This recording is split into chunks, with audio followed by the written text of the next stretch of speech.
one of the thoughts that I kept having sort of in my piece was that I'm not an atheist. Welcome, gentlemen both, to tonight's discussion. I'm really looking forward to what we're going to be covering tonight, because I've had you on the show before, John, and very often I've put you in conversation with maybe a quite firm atheist, someone like a Dawkins or an Atkins or a Michael Roos. But I think tonight's going to be a little bit different, because I'm really looking forward to hearing your story, Dave. We haven't met before. In fact, tonight was the first time. But I've watched your stuff, and I've seen some of the people that you've increasingly been talking to and been influenced yourself. And it'll be fascinating to hear where you're at now in terms of both the cultural and religious aspects of your worldview. Well, I've never had anyone give me an intro and say, we'll label him later. So I'm feeling really undue pressure right now. And I'm the only one here from SoCal, so let's see what happens. Well, whatever those labels may be, I'm really looking forward to what you're going to bring to us tonight. Perhaps we'll start with you first of all, Dave. Tell us a little bit about who you are growing up. I know that you came from a pretty religious family. So do you want to tell a little bit about that and where you found yourself as you grew up and as regards sort of faith and so on? Sure. First off, I just want to say what a pleasure it is to be here. You know, I'm usually on the other side of the interview. Yeah. And the reason I'm particularly excited about tonight is that I don't talk about this sort of thing from a personal perspective that often. You know, I've sat down with tons of atheists, you know, Sam Harris and Michael Shermer and Peter Boghossian and that whole crew, and I've talked to plenty of people of faith like Bishop Barron and Rabbi Wolpe and plenty of other people that come from different political perspectives and personal perspectives. And I always find that I go into each interview with no agenda other than hearing their thoughts and seeing how that shakes out around my worldview. That being said, I'm excited to be here because I can sort of tell you a little bit more about absolutely. where I come from and sort of where I'm at. So I grew up in a conservative Jewish household in New York. We kept kosher, we did Shabbat on Friday nights, all the big holidays.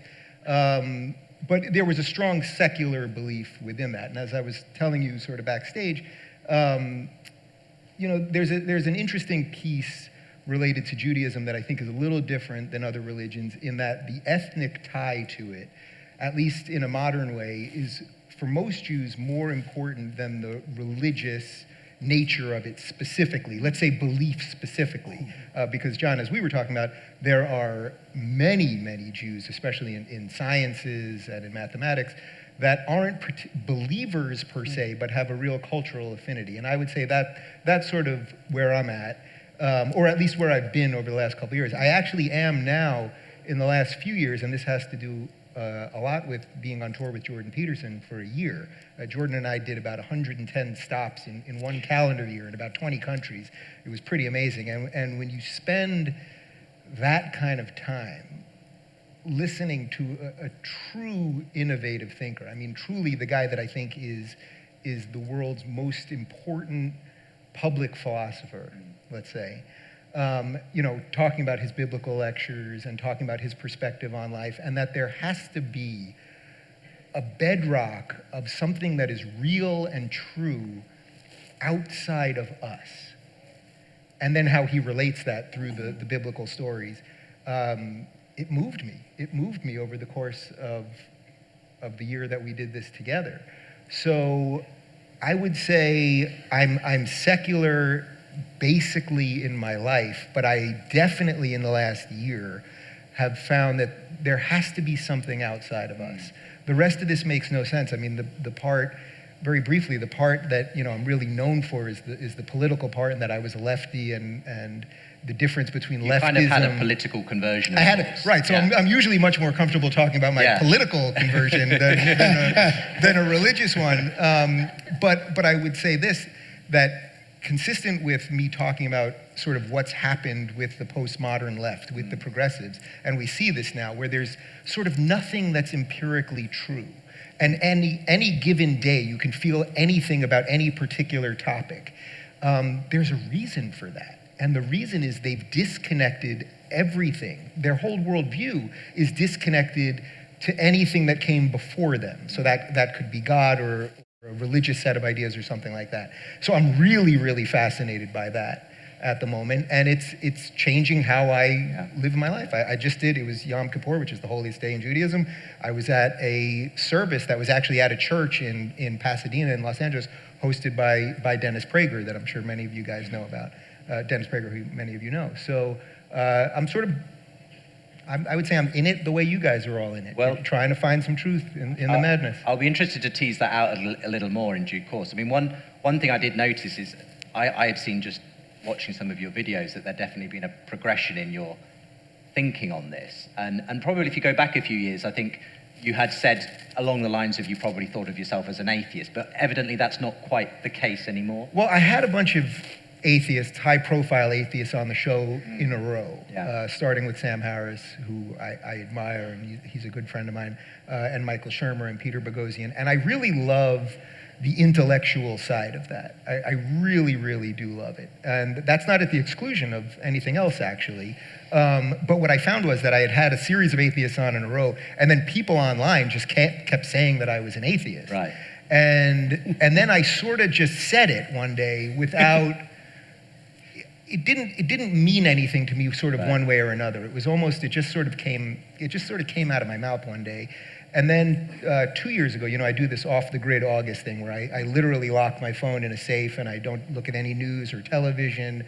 I am completely offline and I really disappear and I try to let my brain reset. And 2 years ago when I did it, one of the thoughts that I kept having sort of in my piece was that I'm not an atheist. And I came back and I said it in a very casual way. I just did this live stream where I just sort of said it very flippantly, that I just don't like the word atheist. It doesn't fit what I believe. I do believe in something else, even if I can't completely articulate what it is. I think Jordan has gone a long way to articulating the type of thing that I believe in. And I got a lot of hate for that one. Because, the atheists, they don't like a converted person either. So... you got to watch out for that too. So, we all have our own trappings, but what I'm most interested in is talking to people from all walks of life and figuring out what the common stuff is. And what I like to frame that around is a conversation about freedom and how do we limit government so we can all believe what we want to believe and think what we want to think and be part of a society that's pluralistic and decent for all of us. John, let's have a bit of an introduction to you for those who aren't familiar with you. Tell us about your own faith journey up to this point. You now obviously speak to many people all over the world about Christianity, but where did it all begin for you? It began for me, and let me say as well how delighted I am to be back in Costa Mesa. And I've enjoyed in the past some marvelous shows with Justin. And I'm just fascinated by what's going to happen in the conversation tonight. But I grew up in Northern Ireland, which isn't always the best start to discuss religion, because it was a divided community and there was a lot of terrorism that was connected in a very complex way to Christianity of both versions, Protestant and Catholic. But the important thing was that my parents were very unusual for that kind of cultural context. They were Christian, convinced Christians, but they weren't sectarian, and that was very unusual. My father had a small business. We lived in a small town, 15,000 or so, and he tried to employ people from both sides of the community. Now, why did he do that? I once asked him, I said, Dad, it's so risky. And he was bombed for doing this. My brother nearly lost his life. And he said, look, I believe that every person, whatever they believe, is of infinite value because they're made in the image of God, going back to the Hebrew scriptures. And therefore, I will employ across the community. And that has stuck with me. And it's been very important when you're discussing, as I often do, with people that do not share my worldview. That always comes to my mind. Here's a person in front of me, and it relates to what you were saying about freedom. I would connect with freedom, value. That here's something outside of my parents that gave every human being dignity and value. That was point number one. The second thing was that they allowed me to think. Now, Northern Ireland's often associated with religious bigotry, extreme fundamentalism, all this kind of thing. And my parents were not highly educated, but they really gave me space. So my first encounter with Christianity was not mind closing, it was mind expanding. If you're looking for more honest and thoughtful conversations about spirituality instead of nonstop yelling, check out our spirituality playlist. And if you want to watch full interviews on a variety of topics, check out our full episode playlist. They're all right over here. And to get notified of all future videos, be sure to subscribe and click the notification bell.